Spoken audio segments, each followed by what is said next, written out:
Halo teman-teman, hindarilah judi dan semua bentuk judi termasuk judi online. Sebab judi hanya akan membawa sengsara dan derita. Jika kalian melihat komentar spam bot seperti ini, mohon bantuannya untuk melaporkan komentar ini dengan cara seperti ini.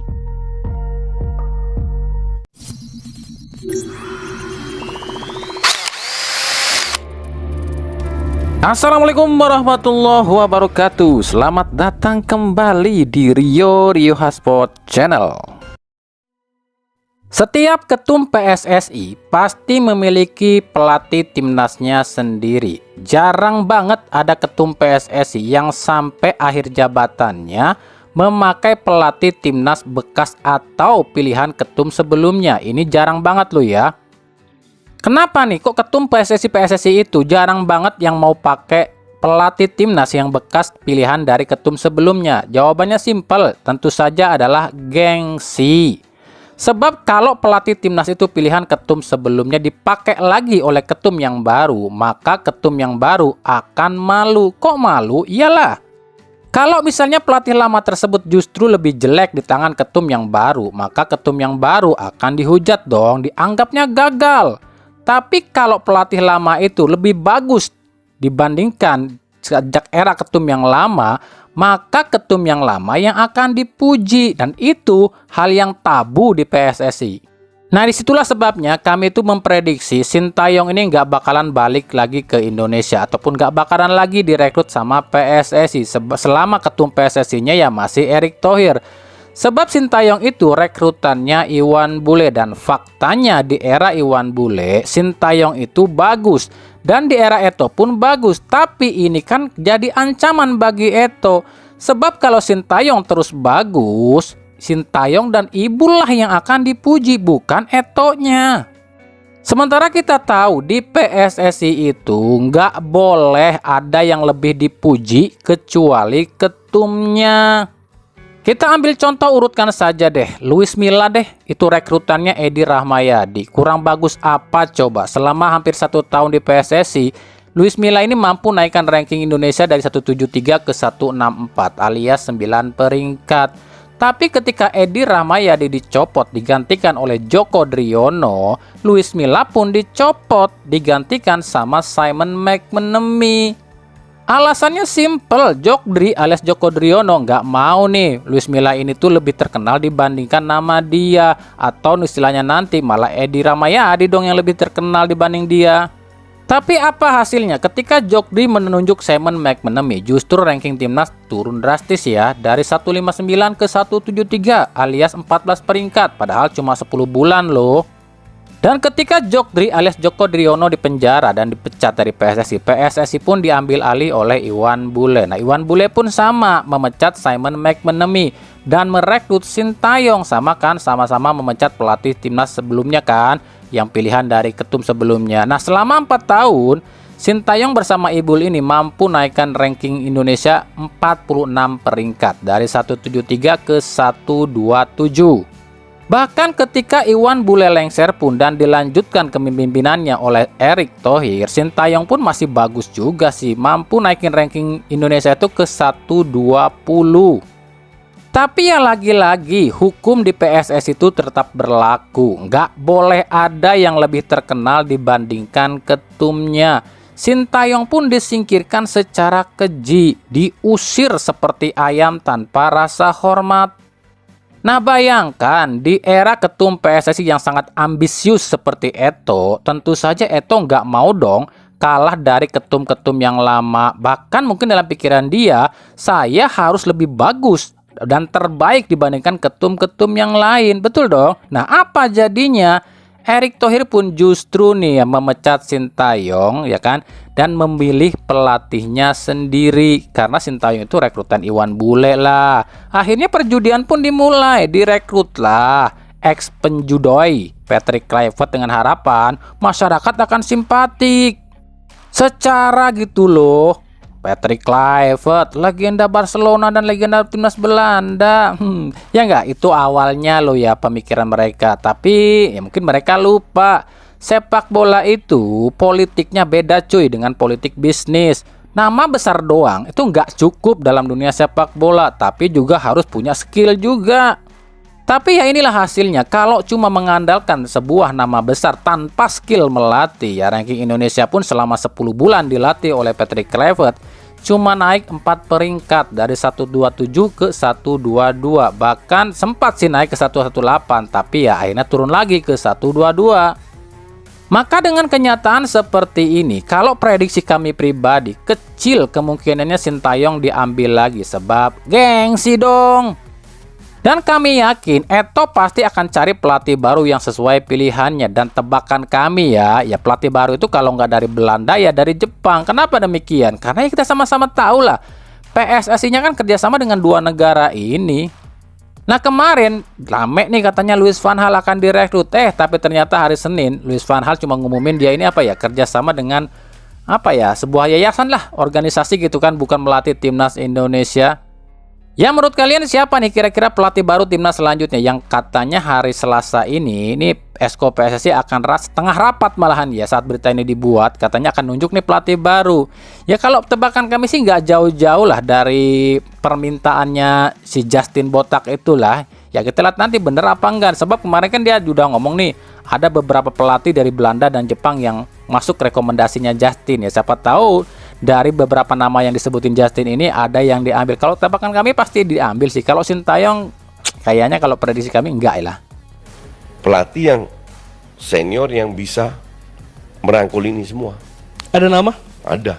Siapa coach? Fred Rutten, Dick Advocaat, Bert van Marwijk. Itu bisa.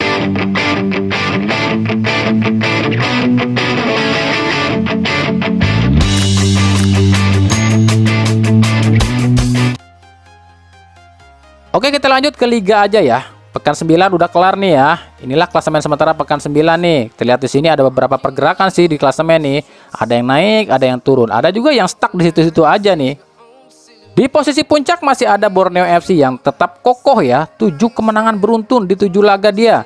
Posisi 2 pun masih dipegang nih sama Persita Tangerang yang meraih 5 kemenangan secara beruntun. Posisi 3 ini berubah nih. Di pekan sebelumnya itu ada PSM Jogja, justru digusur oleh Persija yang naik dari posisi 4. Sementara posisi 4-nya sendiri justru diisi oleh Malut United yang naik 1 peringkat dari peringkat 5. Sementara di peringkat 5-nya diisi oleh Persib Bandung yang naik dari posisi 7. Papan tengah pun ya naiknya pergerakannya cuma sedikit aja, paling ada yang naik 1 peringkat dan turun 1 peringkat. Tapi di papan bawah alias di zona degradasi ini masih sama ya. Ada Persis Solo, PSBS dan Semen Padang. Nah di pekan ke-9 ini kami mencatat ya nggak terlalu banyak sih hal-hal kontroversi yang terjadi ya. Kalau soal kinerja wasit sih nggak usah disebutin ya. Ini mah udah jadi bumbu lah ya. Wasit bobrok dan deblek di Liga Indonesia itu udah jadi makanan kita lah. Jadi nggak usah heran lah ya. Mungkin ada beberapa yang paling menonjol aja sih di pekan 9 ini. Salah satunya mungkin ya di laga Dewa United lawan Madura United. Jadi pertama soal offside-nya Egy Maulana Fikri yang dianggap offside, padahal terlihat banget ya di sini posisi dia ini onside ya. Lalu kedua soal sikutan nih Nick Kuipers terhadap Balotelli, ini juga nggak dianggap pelanggaran sama wasit nih. Ini juga kontroversi ya. Yang kedua di laga Persebaya lawan Persija, ini mungkin yang paling banyak ya kontroversinya di pekan ke-9 ini. Yang pertama soal sikutan ala 05 pada Bruno Moreira, ini harusnya layak kartu kuning kedua. Lalu soal wasit yang halangi bola nih untuk pemain Persebaya, ini pun harusnya wasit lakukan drop ball ya. Yang ketiga ini yang paling mencolok nih soal gestur ala 05 pada Milos Rajkovic ya. Yang ini nggak harusnya dapat teguran nih yang kayak gini nih. Karena terlihat di sini ya tertangkap kamera ya, ala 05 ini seolah mencibir ataupun melet ya ke mukanya siapa itu? Kayak seolah ngejek Rajkovic lah ya.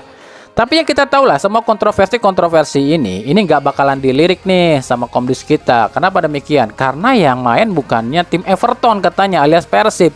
Coba kalau pemain Persib yang lakukan hal seperti ini, gercep itu Komdis pasti, yakin saya mah. Tapi karena yang main dan juga melakukan pelanggaran-pelanggaran tersebut itu tim-tim yang mungkin bisa dibilang anak papa, aman lah ya, aman lah. Sebenarnya ada satu kejadian lagi sih di laga Persebaya lawan Persija Jakarta. Jadi yang lagi rame nih soal ejekan, ejekan ya, sebuah hinaan sih mungkin buat kami ya. Mungkin dia niatnya bercanda tapi kok lebih ke ngehina sih ya. Katanya sih Kalau kata bonek sih bukan bonek ya, ada supporter ya. Ini terjadi di tribun penonton. Ada seorang supporter yang mengledek si Badru ya dengan katanya apa nih? Kepiting ya, apa gimana gitu? Ya dengerin sendiri deh gitu kan. Tapi nanti itu kita bahasnya nanti aja ya di episode selanjutnya aja. Kita akan coba gali lebih dalam lagi gitu kan. Apa sih ada sebab, ada akibat dan juga apa efek kesananya juga. Tapi itu nanti aja. Kalau kami bahas sekarang kepanjangan, takut yang lain nanti juga nggak kebagian. Hei, kepiting Alaska, kepiting, Jadi ada penyusup ya, ada kepiting Alaska, tangannya cuma gini doang ya. Kepiting, kepiting.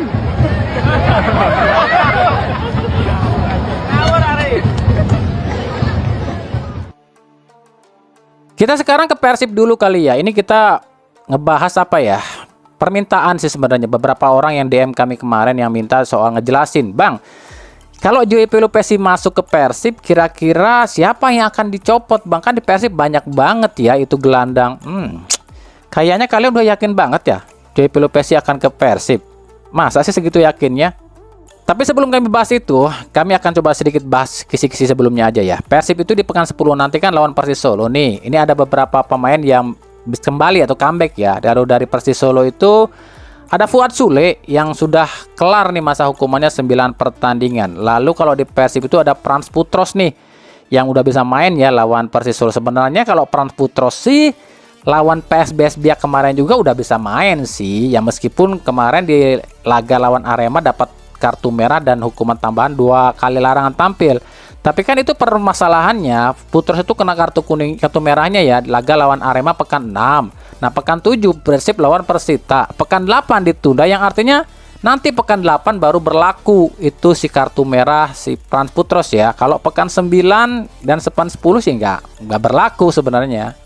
Jadi nanti nih pekan ke-8 lawan PSM Makassar, Putros nggak bisa main nih. Tapi kalau pekan ke-4 yang ditunda lawan Borneo ya tetap main. Oke, kita bahas aja. Ini jawab pertanyaan ya. Kalau misalnya Joey Pelupesi masuk ke Persib, siapa yang akan dibuang? Wah, ini pertanyaan yang sangat sulit sih. Sebab ya, jangankan kami loh ya, pelatih Persib aja kalau ditanya kayak gini, pasti dia juga nggak tahu kali ya, atau mungkin ngeles juga kali ya. Ini sangat sulit buat kalian pertanyaan seperti ini. Gini deh, Persib itu kan punya 8 gelandang nih sekarang, totalnya 8 ya kalau nggak salah loh ya. Kalau salah ya koreksi aja. Ada Klok, ada Robi, ada Toha, ada Nazril, ada Luciano, Dewangga, Adam Alis, William Marcelio dan juga Berguinho. Nah, kalau Pelupesi masuk, gimana nih? Siapa yang akan dibuang? Jawabannya sih buat kami simpel sih kalau ini. Maklok, tahu kan Maklok? Maklok ini posisinya kan apa ya? Bisa disebut holding midfielder alias gelandang jangkar sebenarnya. Tapi kan kita sama-sama tahu ya di beberapa musim terakhir, di 2 musim terakhir lah ya, Maklok ini tuh sangat sulit diduetkan dengan siapapun. Contoh musim ini deh, diduetan dengan Luciano, saling tabrak gitu kan, saling ya berebut posisi atau gimana lah. Diduetkan dengan Tom Haye kemarin lumayan bagus, cuman agak capek sendiri gitu kan.